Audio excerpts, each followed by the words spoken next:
A major renovation of the Durand Memorial Library will begin January 8th and is expected to continue through the end of the month. The project is being funded by the Shiawassee District Library's regular operating funds as part of an ongoing plan to improve and update the libraries in Durand and Owasso. Many improvements will be made to accommodate the changing needs of the community. New shelving and lighting will make the bookshelves more accessible. Some new bookshelving will be mobile to make space for programs, and a permanent makerspace table will be available in the children's room. More comfortable seating will be added, and lighted tables with outlets for charging devices will be available.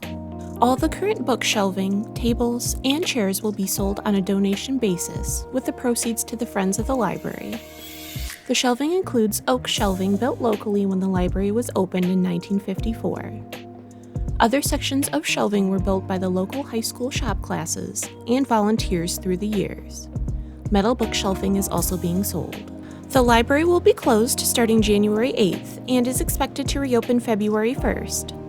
SDL cardholders can use their library card at the Owasso Public Library, plus have 24/7 access to the Libby and Hoopla apps for downloading books and streaming movies, TV shows, and more.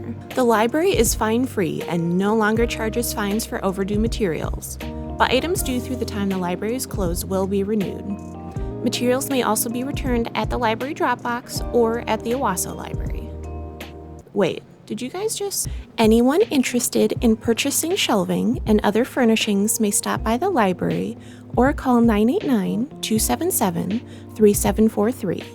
The library will be closed December 23rd through December 25th and December 30th through January 1st for the holidays.